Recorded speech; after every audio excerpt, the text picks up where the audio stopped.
3rd and 12. They started this series from their 31, 33. Snead right to the open man. Bob Grimm at the 49. He curled in and found the crack. And Snead nailed him. Well, that gets the Giants going again. Well, hello. Thank you so much for taking time out of your day to check out this video. And welcome to the Gridiron. And before I get started, I just want to say thank you so much, everyone out there who's been watching my videos. Thank you so much. If you give this video maybe a thumbs up, or maybe leave a comment below, or possibly share this video, it would mean so much to me. But just anyway, thank you so much for just taking time out of your day to watch this video. Thank you. I'd say I saw an update on the injuries, the walking wounded the Giants got, but also on Nick Gates too. He said, boy, poor guy. He said like 5 surgeries, and he's going to need 1 more, which is obviously will leave be 6 surgeries now. Hopefully, will 6 be enough? Gonna have to wait and see. But I mean, he's had 5, and he's going to need 1 more. It's just a shame. Hopefully he'll be back. He's going to try to come back. Without question. He's right now he's 25. On November 27th he'll be turning 26. So if he were to come back next year, he'll only be 26 years old. It's not like he's over the hill. So being young, is certainly something that will benefit him. Time, is certainly on his side here. So keep your fingers crossed.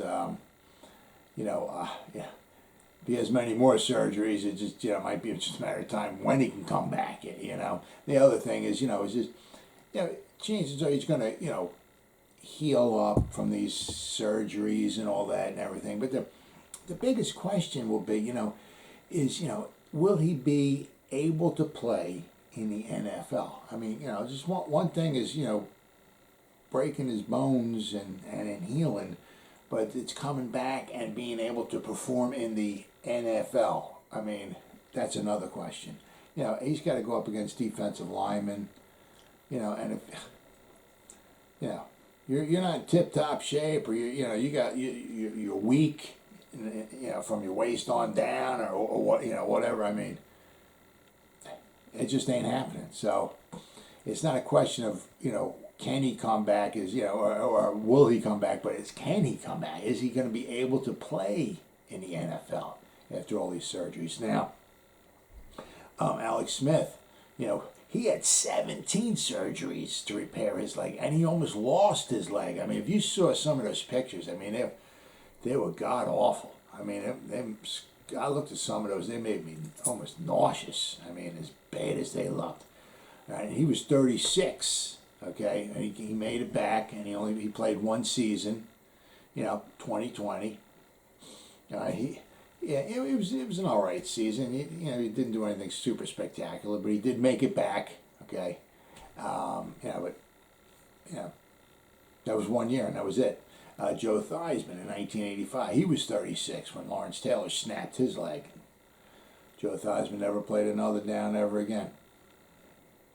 So, I mean, being young, it's certainly going to be on his side, okay? But, it's, how many more surgeries are you going to have, and will he be able to perform in the NFL? Well, I'll just have to wait and see. Just, keep your fingers crossed for him, because, it's, if nothing, just for, for the Giants. I mean, just at least for him, he's a, guy gives it his all, man. Football's his life, and you don't, I don't wish that on, obviously, nobody, But I mean, you're a captain. They nominate him as a captain. You just hope he, can at least make it through it, But we'll have to wait and see. Then I saw some of the walking wounded the Giants have, but kind of shockingly, the Cowboys, the nerve of them, they're almost trying to go blow for blow with the Giants. I mean, the Giants have a lot of guys on the walking wounded as usual. But the Cowboys, my goodness gracious, I mean, they almost have as many as the Giants do. I mean, the first 4 weeks, the Giants would have like 7, 8, 9 guys, 10 guys limited in practice, didn't practice, this, that, and the other team, like, the Falcons have like 3 guys.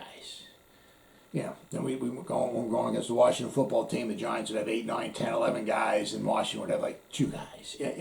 But I'll tell you what, I'm surprised. I'm proud of them Cowboys. They got a lot of guys injured. The Giants, okay, guys who did not practice. At least the first 3. Let me know if there's any kind of a theme here you notice. Just saying here, okay. The first 3 guys who did not practice yesterday, Wednesday, okay. Jabrill Peppers, he had a problem with his hamstring. Let me know if you any type of a theme going on here. Somebody else who didn't practice was Sterling Shepard. He has a problem with his hamstring. Somebody else who didn't practice yesterday, did not participate, was Darius Slayton. He has a problem with his hamstring. Any type of a theme going on there between those guys? Yeah. All right, just one. Then we had Caden Smith. He didn't practice either. He had his continuing problem with his knee. Then we got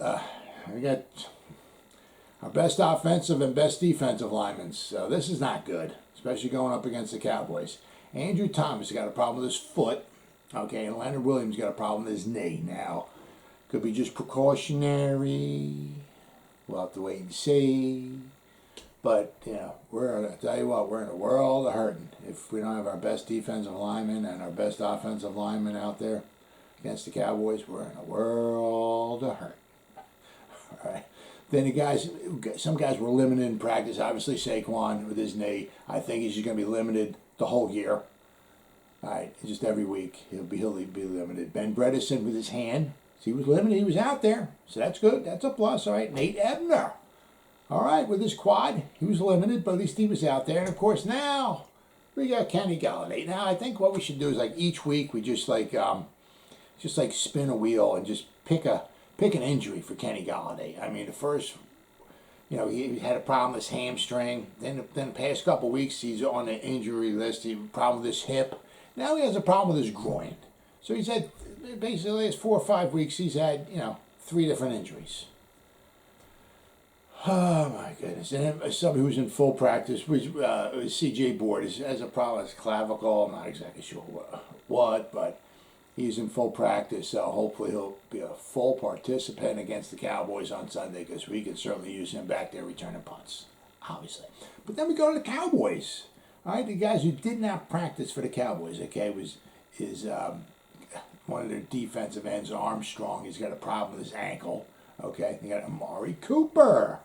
Now, this is the first guy on an opposing team that I can remember seeing all year long. This is the 5th game, who's been on the injury list or whatever, who's had a problem with his hamstring. The first hamstring injury I've seen on an opposing is the 5th team, 5th week, 5th team. First injury with somebody else with their hamstring. The Giants are just chock full of hamstrings, but this is the first team. Amari Cooper has a little problem with his hamstring. He did not practice. Okay, so how bad is it? Who knows? But if it's going to affect him out there on the field, that can only help the Giants, because the Giants are. I don't know how they're going to plan on stopping Dak. They're giving up 75% completion to all these other quarterbacks. What do you think Dak's going to do? The Cowboys, I think, got 246 yards rushing last week against the Panthers. Dak only had 188 yards passing, okay, but they had 246 yards rushing. So it's almost kind of like pick your poison, right? Ezekiel Elliott, he had a problem with he didn't practice. He had a problem with his knee, okay. Donovan Wilson, he had a problem with his groin. He's their safety. Guys who are limited in practice are Randy Gregory. He's got a problem with his knee. Okay, their defensive tackle, Carlos Watson, he has a problem with his knee. All right, and then Ty Nsekhe, he has an illness, whatever that might be, I'm not sure. A guy who is in full participation, but he has a little injury. Trevon Diggs, okay, who's had a phenomenal season so far. All right, he has a problem with his back. So I'll have to keep an eye on that, but I'll tell you what, he has had a phenomenal season so far. The Giants and Daniel Jones, if he can get over his back injury, if he's on the field, I'll tell you what, boy, the Giants got to keep an eye out for him. He's had a great season. Now that kind of with the injuries. Now every time I see guys being like released or want to be traded or this or that or whatever, you know, I'm kind of like, well, do the Giants want to maybe sign any of these guys at all? Well, Stephon Gilmore, okay. Now apparently the Patriots were going to maybe just like try to release him if they couldn't work out a trade for him. So apparently they worked out a trade for him, okay, and they traded him to Carolina, okay, for a 2023 6th-round pick. Not next year's, 2 years from now, a 6th-round pick. So he hasn't played a snap yet all year, okay. Last year he tore his quad, okay, in week 15, all right. And he started out the 2021 season on the physically unable to perform list, the PUP list, okay? But why is this interesting? Is because he's able to come off of the PUP list after week 6, meaning he's able to play for Carolina in week 7. And who does Carolina play in week 7? The Giants.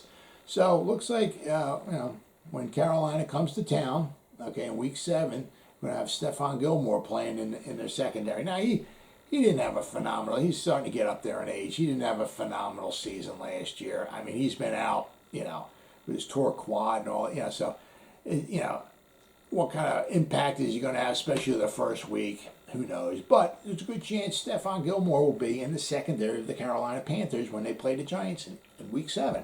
Then you got Jamie Collins. Yeah, he's been kind of struggling with the Lions, and the Lions let him go. And it was kind of like, should they, Jamie Collins, the Giants, they just lost Blake Martinez, and, it's like, wow, I wonder if the Giants should maybe consider going after him, something like that. But apparently he's heading back to the, where the Patriots lost Stephon Gilmore. Well, now the Patriots are getting Jamie Collins back. Not for the first, not for the second, but for the third time, Jamie Collins is heading back to the New England Patriots. All right, the Lions released him, okay, after he was just struggling. It was like a new defense that they have. He was just kind of struggling. He lost his job to a rookie, so yeah, he wanted to be let go. They let him go. And apparently, he's heading back to the New England Patriots. But I was like, when the Lions let him go, I'm like, man, I wonder if the Giants could, think about maybe picking him up, to help their defense, because their defense is just not super spectacular. And let me tell you that much. And if they're not super spectacular the first 4 weeks, they're really not going to be super spectacular this week playing in Dallas. I mean, I don't want to say they're going to get embarrassed, but I just don't see any way how the Giants are going to hold the Cowboys under like 30 points. I mean, no way. I mean, unless the Cowboys somehow, I said I don't wish it upon anybody. Unless the Cowboys get, few injuries or they better have some real bad bounces going against them. They better have some bad calls against them or something. But other than that, I just don't see the Giants holding them under 31 points. I don't know if the Giants can score enough points to keep up with the Cowboys. I just don't see it happening. But so I was kind of hoping that maybe they could maybe think about signing him, but he's going back to the Patriots. Then the Cowboys let go of Jalen Smith. Okay, and I'm like, man, should the Giants go after him now? His salary this year is 7.2, I think but it's fully paid for by the Cowboys. So I'm like, I'm kind of like, and they just let him go.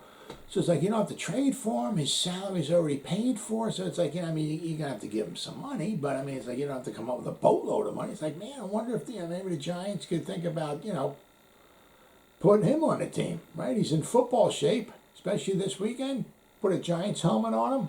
Put him out in the Cowboys Stadium. Let him play against his old team, the Cowboys. I bet you'll have a pretty good game. But, unfortunately, it looks like that he's going to be signing with Green Bay. So, you got to give him some credit there. He's going to a good team. And you know what? It might be really, really interesting. Green Bay seems to be turning things around after their week 1 debacle against the New Orleans Saints. They really seem to turn around. Aaron Rodgers seems to be starting to play some ball. And I'll tell you what, it's something to look for. We've got Jalen Smith with the Packers, okay? And the Cowboys are really looking good. Look for those two teams to butt heads somewhere along the line in the playoffs, and that would be pretty interesting if Jalen Smith finally goes up against his old team in the playoffs. Now, he became pretty much expendable. I mean, they got a couple of guys, so there's a couple of younger guys, but I mean, Micah Parsons, I mean, with him, I mean,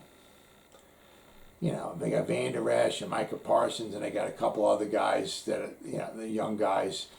And it's what Bill Parcells kind of mentioned, and I saw it kind of in an article, is like he's kind of holding up production, meaning that he's kind of, he's not old, but he's holding up production from younger guys. He's taking snaps away and all from younger guys. Now, apparently, Jalen Smith doesn't play special teams.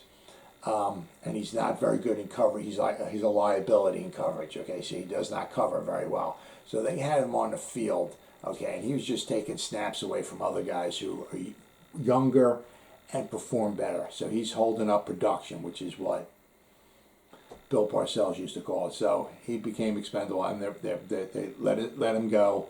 Okay, and they'll fill his spot with somebody younger who's probably going to do a better job than him. So, but it looks like Jalen Smith is now going to the Packers.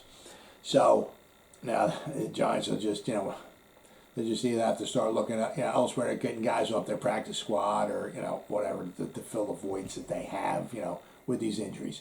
But the last thing I want to talk about was Daniel Jones, okay, was voted the NFC Offensive Player of the Week, okay.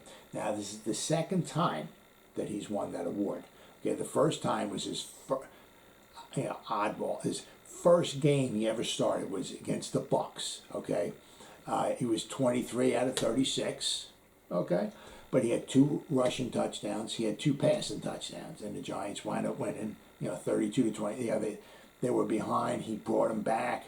Remember, he ran the ball in. It was 4th down at the 7 or 8 yard line. He dropped back to pass. The defense opened up, and he just took it off into the end zone. He holding the ball up, all excited and everything. That put the Giants up, and then, of course, the Giants left too much time on the clock, and with the wonderful Giants defense that they happened to have in 2019, the Bucs just walked down the field and put themselves, I forgot whether it was like a 30-yard field goal or something. Their kicker missed it. That's the only reason why the Giants won. But anyway, Daniel Jones, that is the second time that Daniel Jones, has won NFC Offensive Player of the Week. He's played, this is 2 full seasons and 4 games. So basically he's played in 2 1/4 seasons, okay?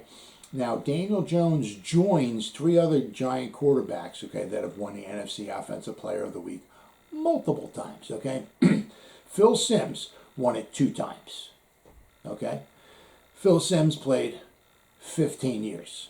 Daniel Jones has played 2 1/4 years. Okay, Kerry Collins.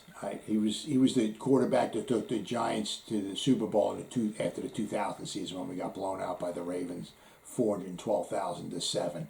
But Kerry Collins, he won the NFC Offensive Player of the Week. He won it 4 times. Okay, but one thing I like to compare him with Daniel Jones, but Kerry played many seasons as well. He played 99, I think 2001, 2, 3. I think he only played 5 years with the Giants. Okay, he didn't win all 4 NFC offensive play with the Giants over his career. He won 4.